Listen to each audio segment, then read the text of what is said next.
شاومي مي ميكس 3 الجديد بصور تسربت يدعم ال 5G. تخيلوا. أيضا سامسونج والفولدبل فون اللي هو الجوال اللي ينحني. وأكيد أمازون تعدت $1 تريليون كقيمة. خلينا نتعرف على الأخبار سوا.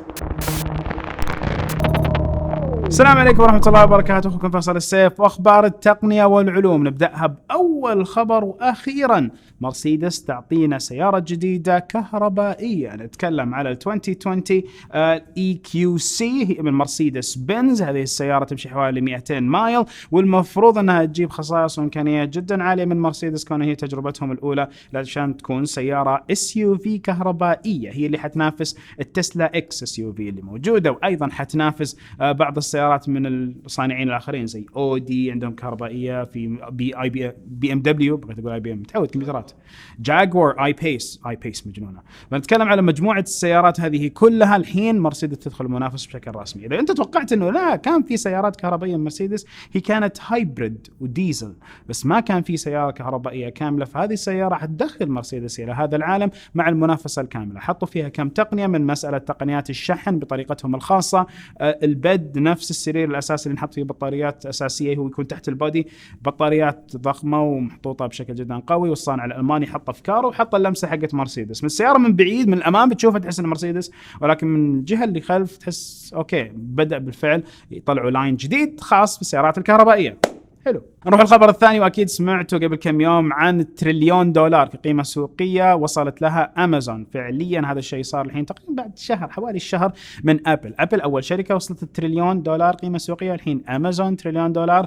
أعتبي على بعض الناس اللي يقولون أن شركة الكتب لا تمثل إلا جزئية صغيرة من نفس المبيعات حقت أمازون حاليا.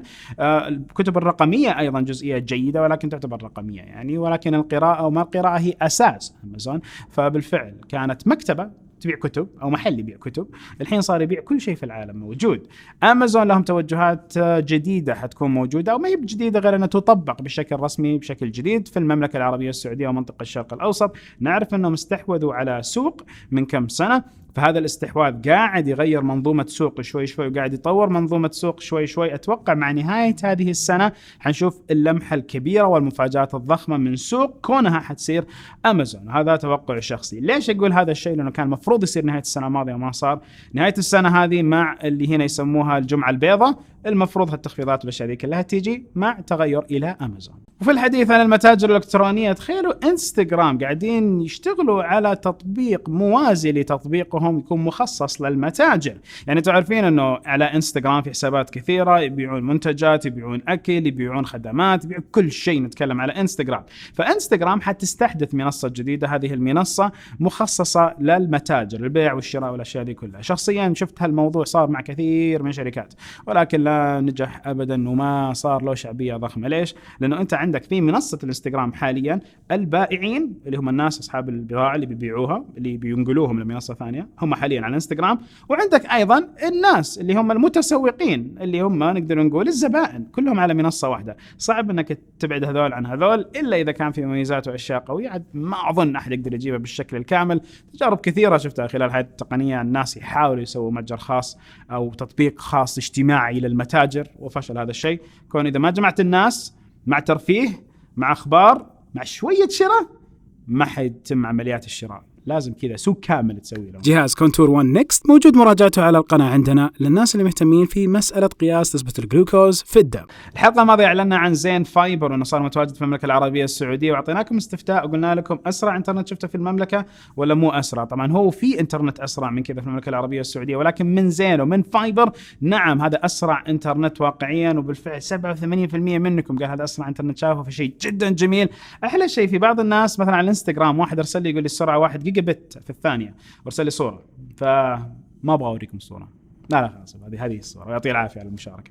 بعدين نروح الخبر اللي بعده، نتكلم على جوجل كروم يحتفل ب10 سنوات المتصفح نفسه. فعشان الاحتفال هذا حيغيروا المظهر حق نفس الجوجل كروم. المفروض انه تغيرت؟ اوكي انا ما حدثت لسه، ممكن ما تغيرت عندي.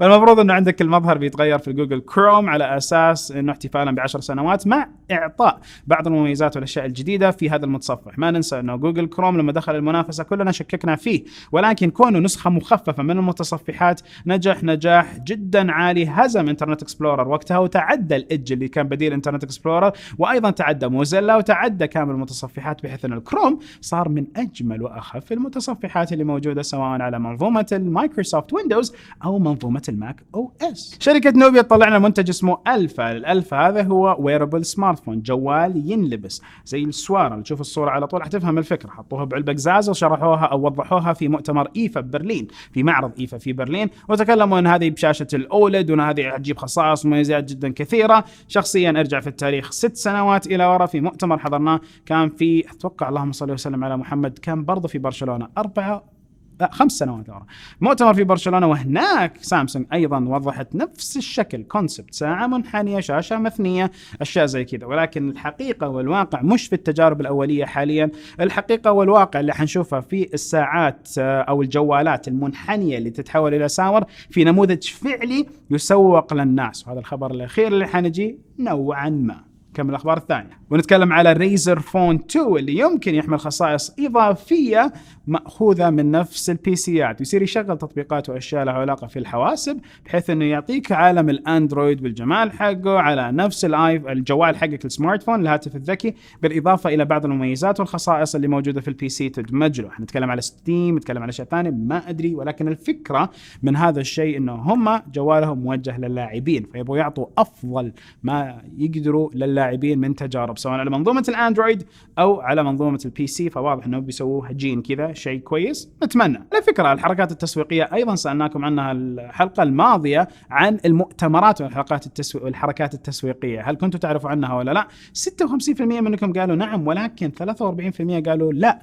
فهنا جميل أن نوعي بعض. بالفعل أي مؤتمر لما تشوف كذا يقول لك هذا أفضل كذا كذا، شوف اللي يطلع الشهادات اللي فوق المعلومات، أيضا شوف الكتابة الصغيرة اللي تكون موجودة في أحد المؤتمرات زي هواوي المرة الماضية. هذه بالفعل لاحظتها بعيني أن الصور مو مأخوذة بجوال هواوي. لاحظ تقول هذه الصور، لا بس حط تحت صور مو مأخوذة بجوال هواوي. هذه تصير في أكثر من مؤتمر، مو من هواوي سامسونج كثير يكتب ديسكليمر، يكتب كلام تحت يخليك تضيع في الكلام، ولكن هو يبين لك حقيقة الشيء اللي قاعد يعرض من أرقام أو صور أو مادة أو محتوى. ننتقل للشاومي مي ميكس 3.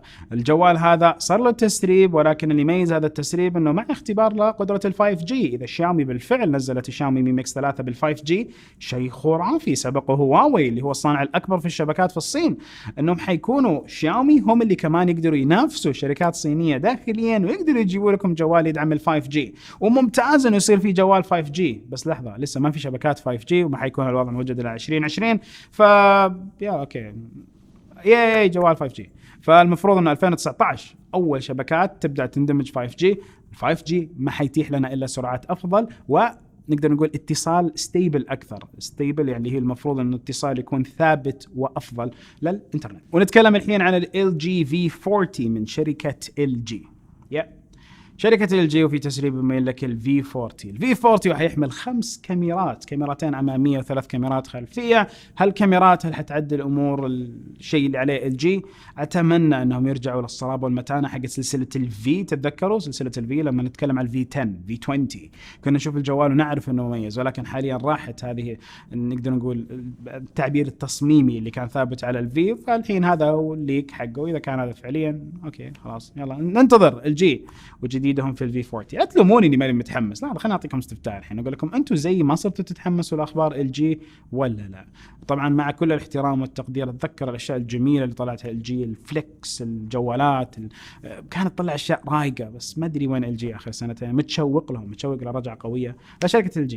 ننتظر نشوف. طبعا في 10 سبتمبر حيكون المؤتمر حق الاوبو فايند اكس، حيكون في دبي، حنكون معاكم هناك باذن الله وحنسوي المؤتمر. وايضا في مؤتمر ثاني حيكون بتاريخ 14 سبتمبر يوم الجمعه باذن واحد احد. هذا المؤتمر او المعرض الكبير او المسابقه العالميه الكبيره للدرونز حتكون في جده باذن الله. بكون مقدم هذا المؤتمر وباذن الله على سنابي وايضا على انستغرام ستوري حتشوفوا بعض اللقطات والاشياء الجميله اللي قاعده تصير من سباقات الدرونز. شيء رايق اللي حيصير هناك باذن الله. نروح الحين للخبر الاخير ونتكلم على سامسونج فولدبل فون، سامسونج التليفون اللي ينثنى. في مؤتمرهم في ايفا شركه سامسونج ونفس الرئيس التنفيذي حقهم تكلم انه جاء الوقت خلاص انه لازم نوري للناس نتائج ابحاثنا ودراساتنا والمنتج الاخير اللي هو في مجال الفولدبل فونز، الجوالات اللي تنصبغ. فالجوال هذا المتوقع انه حيعلن عنه في شهر نوفمبر، مو هذا كلامه رسمي انه شهر نوفمبر، ولكن هذه التوقعات انه في نوفمبر حيكون في مؤتمر كبير من خلاله سامسونج تعلن عن الجوال هذا الجديد وش وضعه، كيف اموره، والسنه الجايه كيف حتكون. اذا سوتها شركه سامسونج شخصيا ارى توجه جدا ذكي بعد كل مؤتمرات السنه، كامل المشغلين كامل الشركات كل واحد اعلن ما عنده في مجال الاتصالات والجوالات الذكيه، اجي انا في شهر نوفمبر اللي في العادة تبدأ تقل في المؤتمرات بشكل جدا كبير، وأسوي مؤتمر ضخم كبير وأعلن في هذا المؤتمر عن التوجه الجديد، ما توجه عادي، لا جوال كان ناس كثير ينتظروه. انت تخيل ان شاشة كاملة مع الثانية مع كل شيء يصير هذا هو الجوال. هل بيتم تبنيه من الناس بشكل كامل؟ هل بيكون الشيء المعهود؟ ما ادري، ما حد شاف مين المنتج بشكل كامل ولا حد شافه بشكل واقعي، ولكن اذا سامسونج سووها اذا سامسونج رجعت للتحدي بشكل كامل ورجعت بفئة جديدة. واذا سوت هذه الحركة ايضا سامسونج الغت كلام زمان توقعناه بانه مؤتمر السنة الجاية حيكون مؤتمر واحد ومن خلاله يعلنوا كل شيء، النوت والاس سي. لا حيصير في فئة جديدة عندهم، والفئة حقت الاس والفئة حقت النوت يا انها وصلت الى نضوج او انه في شيء ثاني جاي مع فئة الفولدبل، ايش بيسموها الاكس ماكس، ما ادري. ننتظر ونشوف هل انت زي متشوق لشيء ثوري جديد في عالم الاتصالات ولا لا. نهاية الفيديو كل فيديو سبحانك اللهم وبحمدك اشهد ان لا اله الا انت استغفرك واتوب اليك. السلام عليكم ورحمة الله وبركاته.